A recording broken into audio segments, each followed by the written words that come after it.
Boa noite a todos, sejam muito bem-vindos à nossa casa. Eu vou fazer uma leitura do livro Palavras de Vida Eterna, de Francisco Cândido Xavier, ditado pelo Espírito Emmanuel.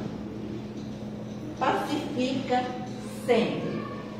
Bem-aventurados os pacificadores, porque serão chamados filhos de Deus. Jesus, Mateus, capítulo 5, versículo 9. Por muitas sejam as dores que te aflijam na alma, serena-te na oração e pacifica os quadros da própria luta. Se alguém te fere, pacifica desculpando. Se alguém te calúnia, pacifica servindo. Se alguém te menospreza, pacifica entendendo. Se alguém te irrita, pacifica silenciando. O perdão e o trabalho, a compreensão e a humildade são as vozes inarticuladas de tua própria defesa.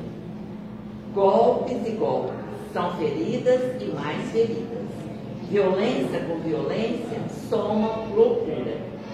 Não ergas o braço para bater, nem abras o verbo para humilhar. Diante de toda perturbação, cala e espera, ajudando sempre. O tempo sazona o fruto verde, altera a feição do charco, amolece o rochedo e cobre o ramo fanado de novas flores. Censura é clima de fel, azedume é princípio de maldição. Onde estiveres, pacifica. Seja qual for a ofensa, pacifica. E perceberás por fim que a paz do mundo é dom de Deus, começando de ti.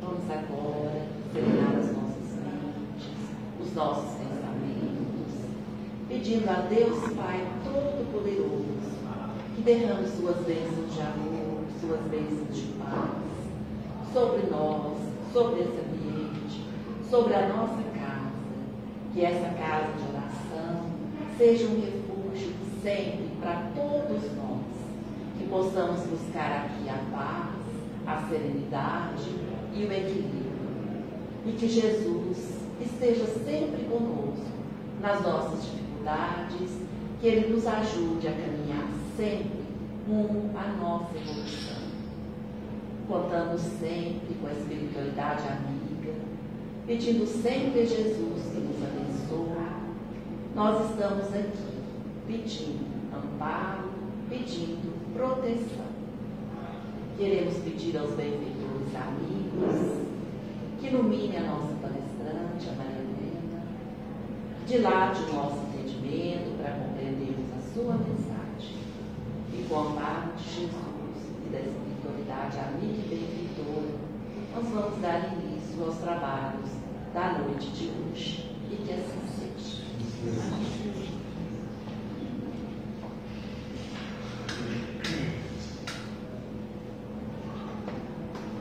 Gente, é muito prazer que a gente recebe a nossa querida amiga Maria Helena. Estamos muito felizes de você estar conosco. Obrigada. Vocês são bons.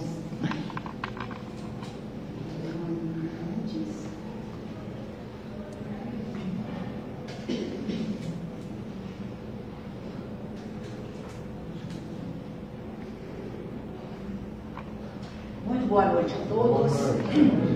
Que a doce paz de Jesus esteja e continue conosco, agora e sempre.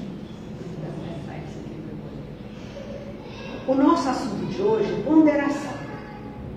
Escolhemos esse assunto porque entendemos que sempre é tempo de nós pensarmos, refletirmos, ou seja, ponderarmos um certo aprofundamento sobre os assuntos que nos interessam de perto, que são os assuntos sobre o Espiritismo, sobre ética, sobre moral, sobre bons costumes e sobre esse assunto que a Eleus acabou de fazer uma leitura sobre pacificação.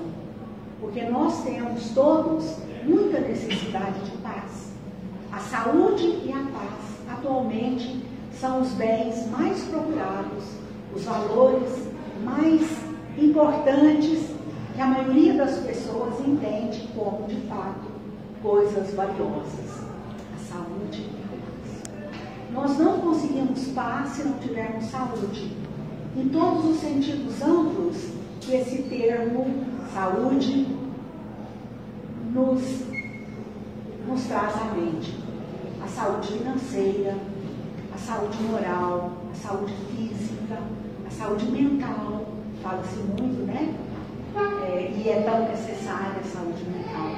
Porque sem esses vários tipos de saúde, ou seja, sem saúde, é impossível nós alcançarmos alguma paz em nós. Porque é interessante, como foi falado na leitura do livro Palavras de Vida Eterna, de Emmanuel, psicografia de Francisco Cândido Xavier, a paz é um dom de Deus, mas ele começa de nós. Na verdade, tudo aquilo que nós temos, que é valioso, começa da divindade. Só que depende de quem está desejando adquirir aquele dom, aquele bem, ou se tornar uma pessoa melhor. Porque se nós não fizermos algum esforço, por exemplo, a questão da paz, como Emmanuel disse muito bem, né? A paz é dom de Deus e começa em nós. Parece, não, eu quero a paz, mas eu quero a paz lá, seja dada pela China, pela Rússia, pelos Estados Unidos. Esperemos sentados, né? Porque os grandes governantes, onde reina ainda um certo egoísmo, para não dizer muito, né? Um orgulho, uma vaidade, uma competitividade muito grande, a paz não é o objetivo propriamente. Tanto é que conseguem paz fabricando o maior número possível de armas, não é?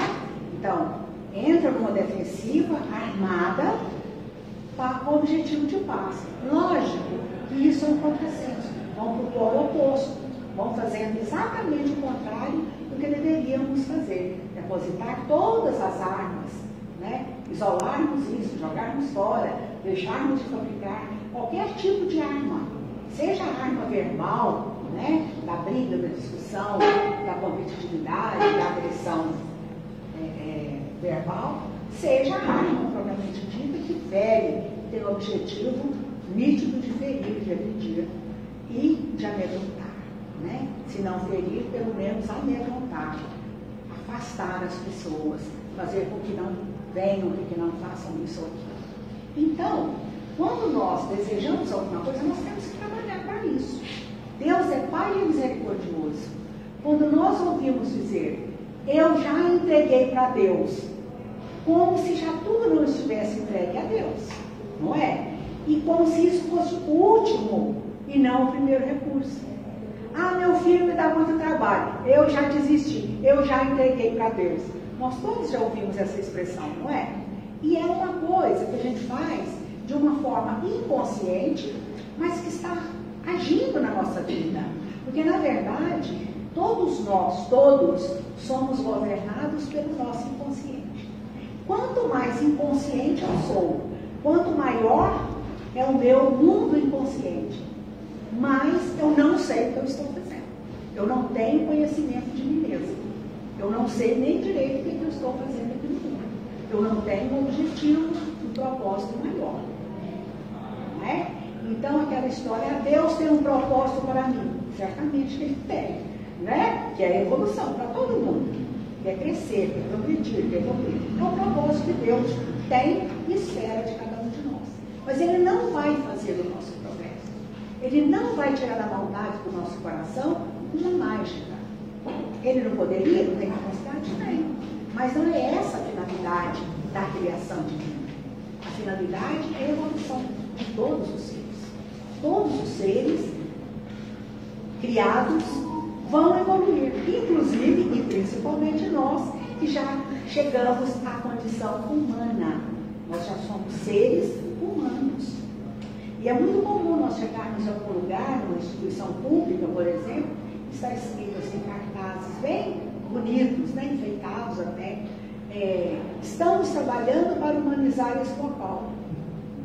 Como se já não devesse ser humanizado. Ora, se é uma coisa de cidadãos, de homens, de mulheres, então não é humanizado? Se não é, porque está faltando alguma coisa. Se nós nos apercebemos disso, é ótimo.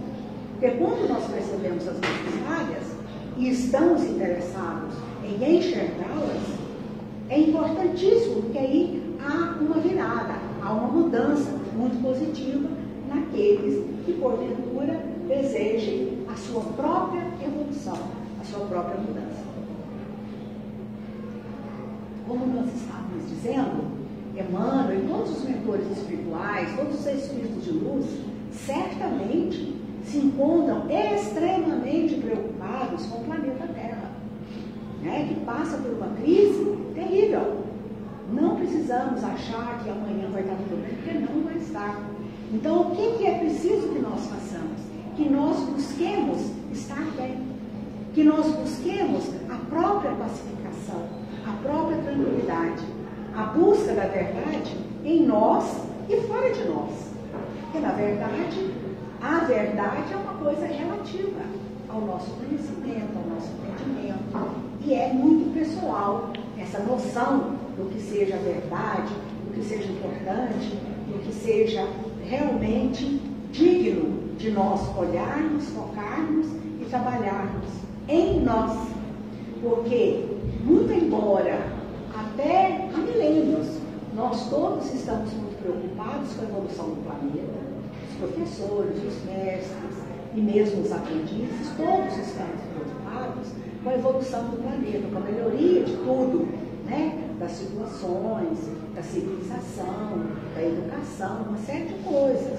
Em todos os departamentos humanos existe a preocupação sincera da mudança, mas nós não sabemos como fazer isso. Porque nós geralmente olhamos aquilo que está fora de nós, ou seja, os outros. O que o outro fez? Isso é culpa do governo, isso é culpa do prefeito, é culpa de não sei quem, é culpa do pai, é culpa do marido, é culpa de alguém e não nós.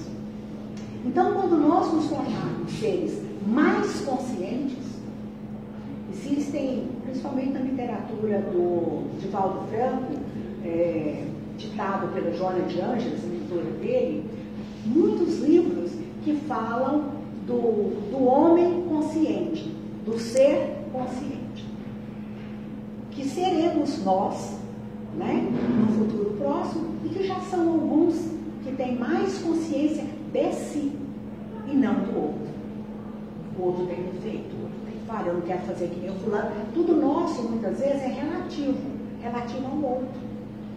Não que nós não precisemos do outro, nós precisamos da convivência, nós precisamos da amizade, nós precisamos da troca, nós precisamos de tudo isso, da sociedade. Porque ninguém vive só, e não deveria viver mesmo. Ninguém, todos nós precisamos de alguma coisa que nos seja oferecida pela sociedade, pelas outras pessoas, pela família, pelos amigos, etc. Não é? Mas a evolução propriamente dita, ela acontece conosco quando nós ponderamos, quando nós pensamos, quando nós refletimos em nós. O que é que eu preciso mudar em mim? Existe uma pergunta, uma questão em O Livro dos Espíritos, é a questão 919, e a questão seguinte, 919A. Todo mundo sabe, mas eu posso repetir, porque muita gente vem ao centro a primeira vez, né? Então, O Livro dos Espíritos é um livro codificado, organizado por Allan Kardec, aquele que codificou o Espiritismo, e é uma das obras básicas do Espiritismo, O Livro dos Espíritos. São 1019 ou 1020 questões, dependendo da edição, né? Onde Kardec faz perguntas aos espíritos. E essas perguntas são respondidas pelos espíritos através de médiuns em diferentes lugares do mundo. Então é muito interessante a feitura desse livro, uma coisa extremamente original, né? E na questão de número 919, Kardec pergunta assim: o que é que nós poderíamos fazer, o que é que o ser humano pode fazer para evoluir mais rápido, sem sofrimento, ainda nessa vida? Ainda nessa vida. Quer dizer, evoluir rapidinho, né? Ele estava, evidentemente, ele sabia, né, que não, isso não era possível, mas é uma pergunta que muita gente tem vontade de ser. O que eu faço para evoluir? Para me transformar no espírito evoluindo de uma hora para outra, assim, rapidinho. Né? Aí ele falou assim, a resposta foi concisa. Um sábio da antiguidade disse: conhece-te a ti mesmo. Então, o que eu faço para evoluir? Tenho que me conhecer. Tenho que me tornar consciente.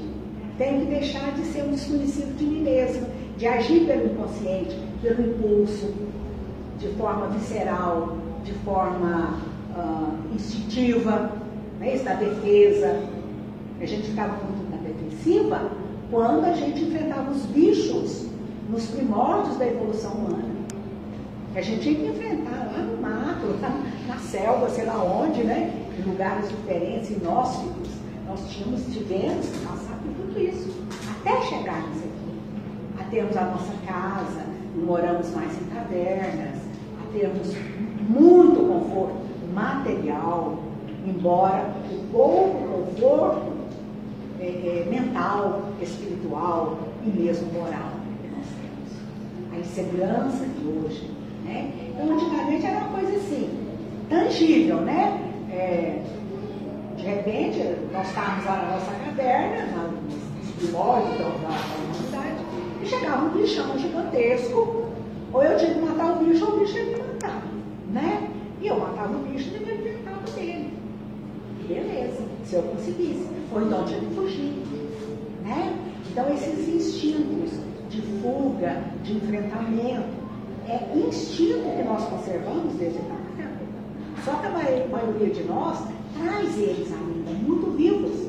Por isso que quando uma pessoa nos ofende, a gente vira um bicho, não é? Dá uma raiva, dá vontade de, sei lá, de fazer alguma coisa. Então, quanto mais nós nos conhecemos e percebemos em nós esses instintos ainda muito vivos, de defensiva, ou de agressividade, ou até mesmo de medo, porque o medo também vem dessa época, é também um instinto e é também um sentimento muito visceral, né? E aí, que a maioria das pessoas ainda tem, de forma latente, já apagando, quase apagar, mas muita gente ainda tem aquilo muito vivo, esse tipo de sentimentos de agressividade e de tudo mais, muito vivos. Então é preciso que tenhamos cuidado. E na pergunta, continuando naquele raciocínio lá do Livro dos Espíritos, na pergunta 919A, né, Kardec pergunta, argumenta, né? Ele argumenta. Bom, é fácil falar isso, mas a nossa dificuldade, conhece-te a ti mesmo, mas a nossa dificuldade é exatamente em nos conhecer, em fazer essa análise e olhar para nós mesmos e ver o que é que nós precisamos melhorar em nós, o que é que nós precisamos evoluir, onde que nós temos que trabalhar mais. Essa é a dificuldade de todo mundo. E aí, essas respostas, essas duas, foram respondidas nada mais, nada menos do que de Santo Agostinho, espírito, tudo bem? Santo Agostinho, espírito. Né? Lógico, nessa época já era desencarnado, então, embora ele tenha sido bispo católico, ele, na espiritualidade, isso aí muda de figura, né? Olha, apenas um espírito com bastante conhecimento. E ajudou na feitura, entre outros, na feitura do Livro dos Espíritos. E aí Santo Agostinho responde: se vocês quiserem evoluir, façam como eu fazia quando estava na Terra. Todo dia eu fazia uma coisa chamada exame de consciência. Eu olhava para mim mesmo e me perguntava: será que eu ofendi alguém? Será que eu posso melhorar em alguma coisa? Se eu tiver feito alguma coisa errada, eu quero ver. E se eu tiver feito certo também, eu quero saber, para continuar, né, trabalhando naquilo que é correto e eliminando, na medida do meu esforço e da minha capacidade, aquilo que for negativo, que me torne uma pessoa ruim, pior, ou malfeitor, o que seja. Então, dessa maneira, ele diz lá no Livro dos Espíritos, que ele conseguiu um progresso bastante avantajado, né? Porque ele era uma pessoa de muito conhecimento, tinha um conhecimento de teologia, filosofia e outras ciências, só que ele era extremamente orgulhoso, ele era mulherengo, ele era cheio dos rolos, né? E cheio das coisas daquela época, que eram inclusive muito comuns e que continuam sendo, né? Vícios e tudo mais. Só que, observando isso e querendo ser melhor, ele conseguiu uma evolução interessante, de porte, numa única existência. Ele falou isso em O Livro dos Espíritos. E recomendou que quem quisesse evoluir fizesse a mesma coisa. Fizesse uma autoanálise todo santo dia. Tem dia que a gente faz, não é? A gente deita, faz uma prece, oh meu Deus, né? Como é que eu comportei, o que eu fiz, o que eu deixei de fazer. A gente faz uma autoanálise e alinha alguns propósitos, alguns objetivos, algumas mudanças possíveis, né? E tal. Às vezes, todo dia, a primeira coisa que acontece, a gente esquece. E isso é natural ainda, na maioria de nós. Mas é preciso, então, como ele fazia, todo dia ter esse tempinho, que pode ser a hora que vai deitar mesmo, com tranquilidade, que já está, né, repousando o corpo, trabalhar um pouco nessa parte através da autoanálise. Diz o Emmanuel, eu achei interessante a colocação dele, falando desse assunto de evolução, de conhecer a verdade em nós. Ele falou uma coisa que eu achei muito interessante, no livro Pão Nosso. Ele fala assim: quando o homem o descobre o seu defeito, o seu problema maior, né, seus vícios, quando o homem descobre no vasto mundo de si mesmo, olha só, no vasto mundo de si mesmo, a gente pensa, não, mas eu tenho que prestar só em mim. Isso não é egoísmo? Não. Nesse sentido, não. Eu tenho que me conhecer, não é? Eu não tenho que conhecer o outro propriamente. O outro é responsabilidade dele, não é? Quando o homem descobre seus defeitos, seus vícios, no vasto mundo de si mesmo, compreende o mal, dá-lhe combate, né? Evita o inferno íntimo, e desenvolve as qualidades divinas que o elevam à espiritualidade superior. Olha que interessante. Ele conquista as qualidades divinas que o elevam à espiritualidade superior. Quando ele se conhece, descobre as suas falhas, os seus problemas pessoais, independente de jogar a culpa nos outros, porque esse desculpismo e esse escapismo da realidade é muito comum nos seres humanos. Que imaginemos nós que, ainda que nós sejamos pessoas voltadas ao bem, aqui ninguém quer ser mal, tenho certeza absoluta, mas todos nós temos ainda um pouco de mal em nós, que é preciso nós trabalharmos para que a gente seja transferido pelo próprio esforço à espiritualidade superior, e não ficar pedindo todo dia os espíritos superiores para nos ajudar, Deus para nos ajudar, o anjo da guarda, coitados, para nos ajudar, né? E claro que eles ajudam, principalmente se nós estivermos nos esforçando nesse sentido. É incrível, às vezes a gente vai fazer uma coisa, até não é nem tão grande, mas se aquilo é voltado ao bem, nosso bem mesmo, e bem de meia dúzia de pessoas, a gente percebe que a espiritualidade superior está nos ajudando. Eles simpatizam com quem faz algum esforço. Simpatizam muito. Eles são como se fossem nossos mestres, nossos guieiros. Quando nós queremos e nos esforçamos um pouco, gente, porque nós somos fracos ainda. E muitas vezes nós somos caídos. Quando tem, às vezes, alguma pessoa jovem, alguém assim, que me pede algum conselho, alguma coisa, eu falo, olha, eu acho que você deve fazer tal coisa, mudar isso e tal, você já está percebendo que tem problema nessa área, então cuida disso, olha para isso, queira ver, porque o nosso problema é que nós não gostamos de ver coisa desagradável, nós gostamos de ver coisa bonita. É criança, é gente jovem, gente bonita, qualidades, todos nós gostamos, e é natural. Quem que não gosta do que é belo? Né? Ainda que seja no sentido material só. Só que existe uma beleza muito maior que isso, que é a beleza interior. E isso daí a gente consegue com muito esforço. Né? Com muito esforço. Não dá para fazer uma única encarnação. Imaginemos, para nós chegarmos no porte que nós estamos, de pessoas que têm um conforto, que têm um raciocínio, que sabemos já usar a linguagem de uma forma correta, né? Sabemos nos expressar, sabemos falar de coisas abstratas, sabemos resolver problemas materiais, problemas mentais, problemas psicológicos, nós sabemos já um monte de coisa e, no entanto, nós não gostamos de coisa feia. Se for em nós, então, não. Se falar, por exemplo, em morte, de jeito nenhum. Não pode falar em morte, mesmo dentro do seio do Espiritismo, que nós sabemos que a vida não acaba com a morte, mas a morte faz parte da vida. E é interessante nós pensarmos nisso. Diziam as pessoas mais antigas, a única certeza que a gente tem desse mundo é da morte. Né? Você tem certeza que realmente vai desencarnar. Todo mundo vai. Outro dia eu me peguei pensando assim, nossa, será que eu vou morrer? Não vou. Mas aí eu, com uma raciocínio mais sofisticado um pouquinho, eu vou morrer porque eu quero continuar agindo, quero continuar trabalhando, quero continuar fazendo alguma coisa de útil. E se Deus quiser, eu não vou morrer. Morrer no sentido de apodrecer. Não só o corpo, mas também a mente, o espírito, ficar paralisado por séculos, como ficam muitos, às vezes apegado às coisas. Sabe por quê? Porque não quiseram enxergar a morte. Achavam que a vida é só a vida material.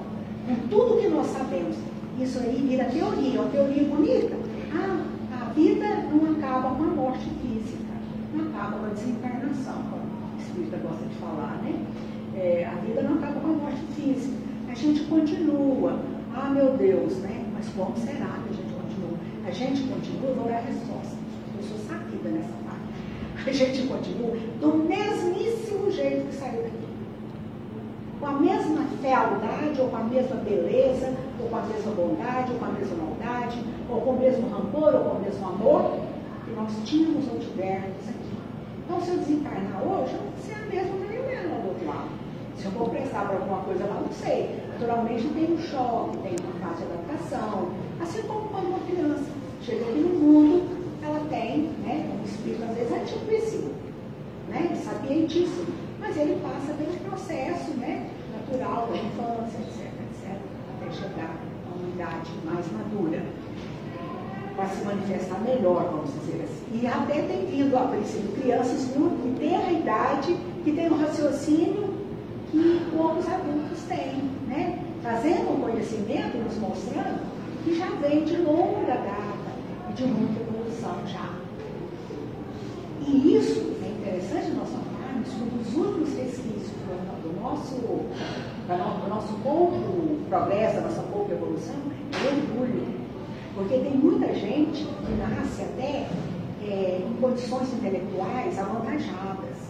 E fazem, por conta dessa inteligência, bem para os outros, ensinam, trabalham, descobrem, inventam, fazem coisas boas, mas mantêm o orgulho. Ainda que seja o orgulho de eu que fiz, eu isso, eu aquilo, e não baixam em nenhum momento o orgulho. Então o orgulho, gente, ele é o pai de todos os vícios que nós temos. Se nós fôssemos menos orgulhosos, a vida seria mais fácil. Então, o orgulho de preponderar sobre o outro, o orgulho de querer saber mais, de querer ser mais isso, mais aquilo. Então, vira uma competição, isso dá guerras imensas. O orgulho de nação, o orgulho da cor da pele, da aparência, disso. E nós somos muito iguais, nós somos irmãos, é preciso a gente se enxergar dessa forma. Fazendo até um esforço, porque às vezes foi criado na nossa educação, e às vezes até por milênios, por séculos, por reencarnação e reencarnação, nós somos criados acreditando numa determinada teoria de superioridade de uma raça, certo? Aí nós estamos vendo o resultado está aí, né? O resultado está aí.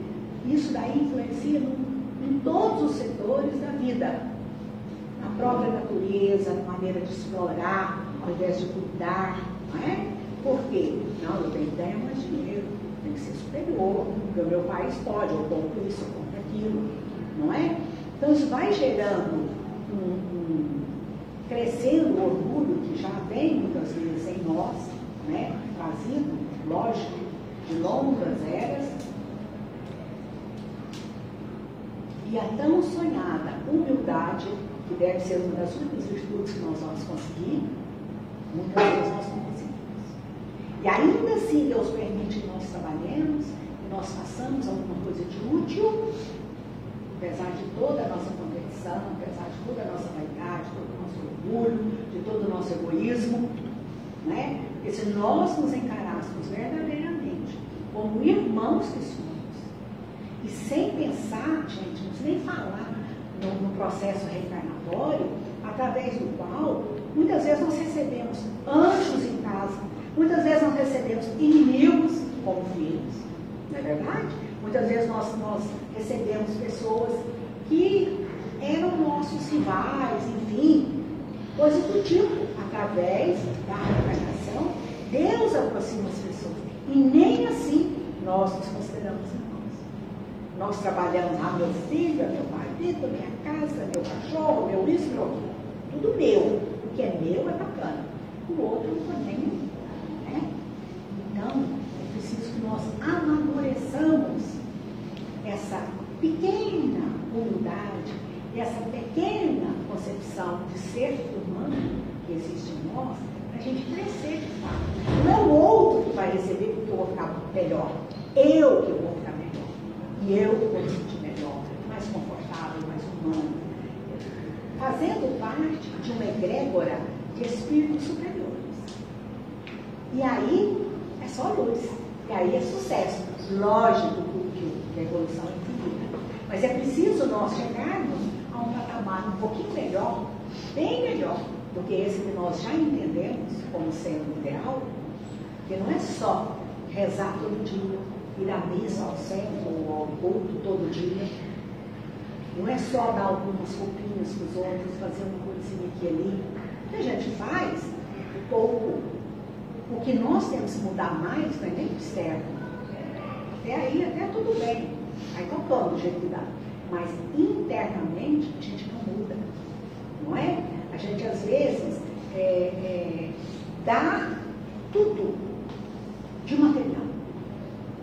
Fulano é bom, mas nada. Às vezes, aquele que ela faz, que essas pessoas fazem, assim, todo mundo faz, isso não quer dizer que aquela outra pessoa não vai receber o benefício. Ok. Mas ela mesma não recebe nada de benefício. Não será beneficiada. Por quê? Porque, às vezes, foi por ostentação. É porque aquilo não custou nada para ela, é porque não faz falta de jeito nenhum. E também é uma maneira de mostrar o seu superior, porque o próprio Emmanuel fala, é aquele que dá, é sempre melhor que aquele que recebe. Está não é melhor no sentido da palavra melhor, mas no sentido de que a pessoa está numa posição melhor, e o outro está com ação necessidade. Não é? Então é obrigado, às vezes, ter uma posição mais humilde, que nem sempre é. Né? Mas isso aí é um problema daquela pessoa. Então, o que nós temos que olhar? Olhar o mal que existe em nós e dar combate a ele. Dar combate. Aí, tem uma fala que até essa fala minha outra é para chamar ponderação. É para chamar o diabo.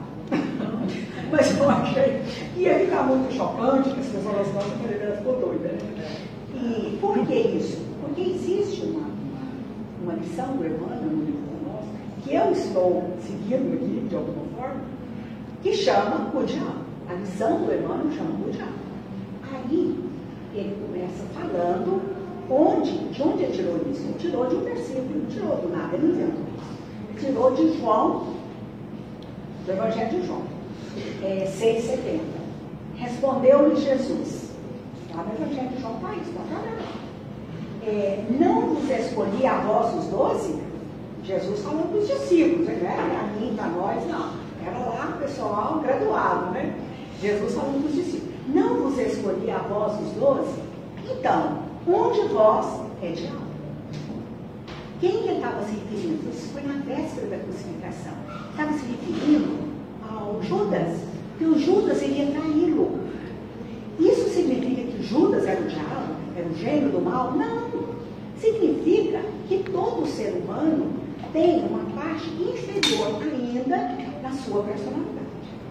E no caso de Judas, ele tinha aquela ambição desmedida. Ele achava que Jesus, ele não é que ele não gostasse de Jesus, mas ele tinha uma missão em relação a Jesus, que Jesus fosse, sabe, o rei de fato do planeta, né, coisa do tipo. Foi onde ele o entregou. E aí, um de vós é diabo. Por quê? Por causa da ambição deles é diabo.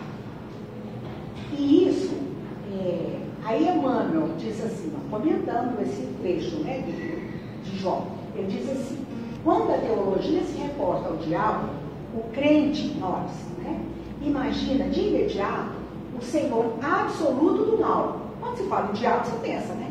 O Senhor absoluto das trevas, do mal, dominando no inferno sem fim. Isso é o que a maioria das pessoas dizem. Entretanto, continua Emmanuel, consoante a afirmativa do próprio Jesus, o diabo partilhava os serviços apostólicos. Ora, se Jesus sabia que Judas iria entregá-lo, iria traí-lo, portanto o chamou antecipadamente de diabo, né, no meio de todos os outros. Mas não só não falou quem era. Um de vós é diabo. Então ele sabia. Porque Jesus, né? Gente, imagina o nível de uma pessoa dessa, né? Não ser desse. Então, consoante a afirmativa do próprio Jesus, o diabo partilhava os serviços apostólicos. Um diabo, né, era apóstolo de Jesus. O que estava falando?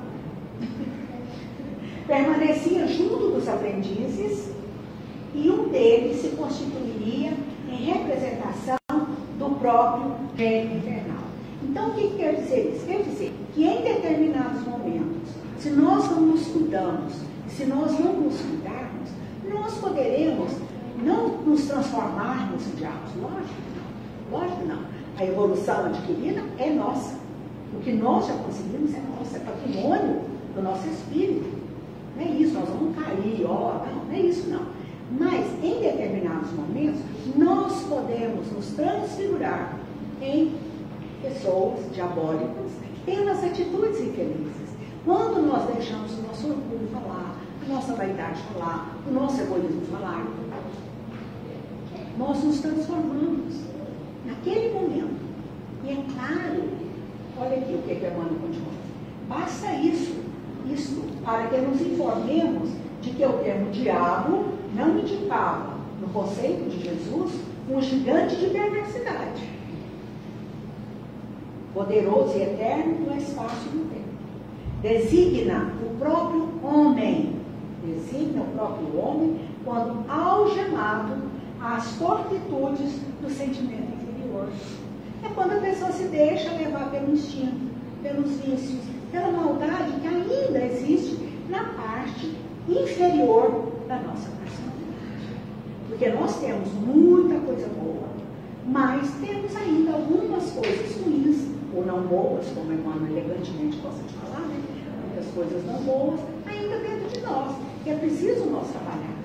E quando é que eu posso trabalhar isso? Quando eu me conheço. Por isso que Santo Agostinho falou, conhece-te a ti mesmo. Que é uma frase muito usada, atribuída a Sócrates, né? O filósofo, o grego Sócrates. Daí concluirmos que cada criatura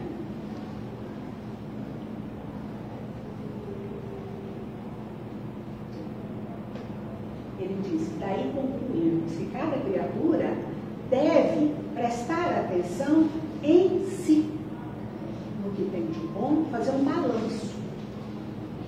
possível diariamente. Como é que está a minha vida, como está, quais as vantagens que eu já possuo para caminhar lentamente, em que eu posso me inspirar, em que eu posso me apoiar, em que pessoa, em que coisa. E, sobretudo, a pessoa deve desenvolver em si essa capacidade de raciocinar, de encontrar forças em si mesma. Porque há momentos em que a pessoa vai ficar sozinha.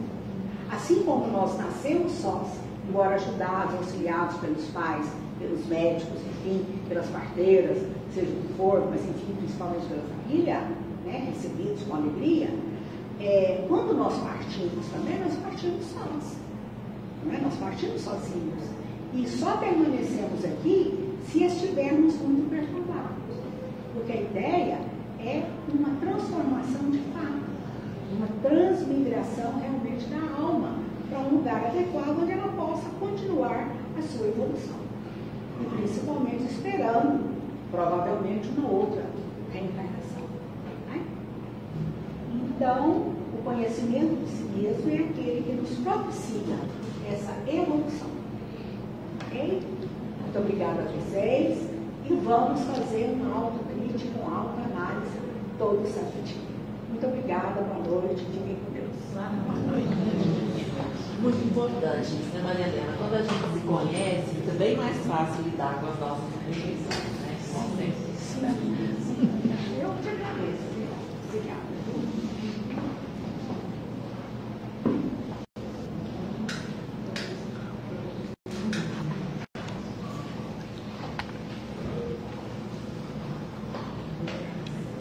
Vamos agora agradecer a Jesus essa oportunidade de estarmos aqui, reunidos na sua casa, sendo envolvidos pelo seu amor, pela sua paz. Pedimos a Ele que essas boas interações, que essa paz, essa serenidade que estamos sentindo agora, possa nos acompanhar até os nossos lares e que possa ser estendida a todas as pessoas que lá nos esperam, a todas as pessoas que nesse momento se encontram nos nossos pensamentos.